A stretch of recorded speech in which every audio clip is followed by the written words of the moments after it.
Ang kamatayon sa usa ka minahal, ngoy usa sa labing makapaguol nga experience sa tao. Usahay, murag dili maantos ang kasakit. Bubati tag grabing kamingaw.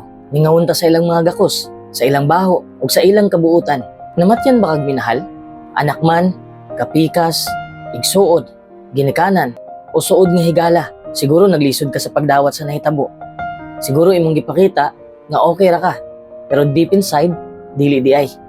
Siyempre, dili pareho ang paagi sa pagbangutan sa matag usa. Maong kung di makita sa imong itsura nga naguol ka, wa na nagpasabot, nga wa ka nasakit eh. Pero ay kabala ka, kay di ka pasagdan sa Dios. Basahon nato ang Salmo 34:18. Ang Dios duol ni adtong mga dugmok ug kasing-kasing. Sa diyang mamatyan kag minahal, mahimong bation nimo ang lain-laing emosyon. Siguro makalitan ka, mawala ka sa kaugalingon, maguol ka, makonsensya ka, kay wa ka kasulti sa gusto nimong iingon, o masuko pagani sa kalit nga panghitabo. Natural lang nang ang mga emosyon. Ang uban dali rang maka-move on. Ang uban pod dugay kaayo. Ayo lang pagdali. Ayaw pug sa imong kaugalingon sa pagtapos dayon sa imong kaguol. Pero unsa naman kung di jud mawala ang imong kaguol ug naluya na katungod ana? Unsay imong mahimo para di ka malumsan sa kaguol? Number 1, atiman na imong kaugalingon. Ang kaguol mahimong makaapekto pag-ayo sa lawas ug sa emosyon. Mo nang maayong hatagan nimong pagtagad ang imong panglawas. Katulog og sayo, og kaon og sustansyang pagkaon. Siguro wa kay ganang mukaon, wa kay ganang mangumpra og magluto.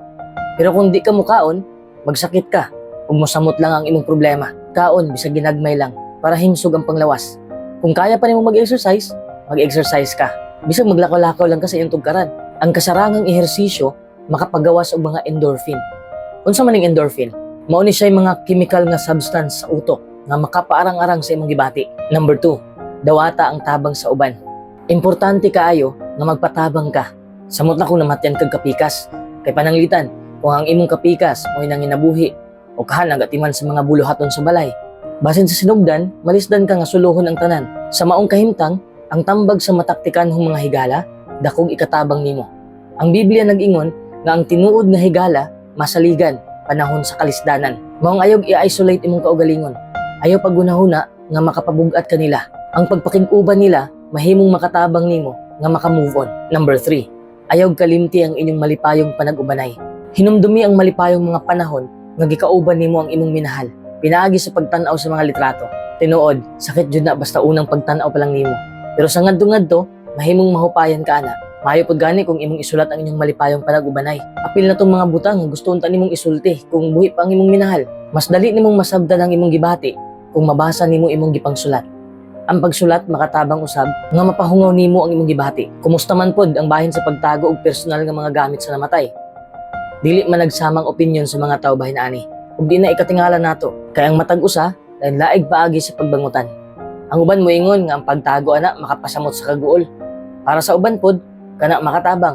Depende ra pud sa imo kung ilabay ba nimo o imo bang taguan. Depende na kung asa ka komportable. Number 4, salig sa Dios sa tanang paghupay. Ang Biblia nag-ingon sa Salmo 55:22, itugyan ang imong palasanon sa Dios ug siya motabang kanimo. Ang pag-ampo sa Dios dili lang basta makapaarang-arang sa imong gibati. Kini mao itinuod og hinungdanon nga pagpakigsulti sa Dios sa tanang paghupay.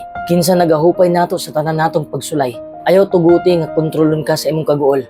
Bisag lisod, ang pagpaningkamot nga mabuntog ang kaguol, makatabang nimo sa pagsagubang. Ayaw hunahunaa nga kung mag-move on ka, imong ikalimtan imong minahal.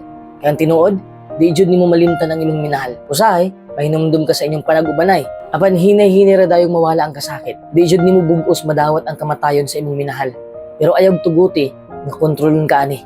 Pwede kang maguol, pero ayaw kalimti na kinahanglan gihapon kang magmalipayon sa imong kinabuhi.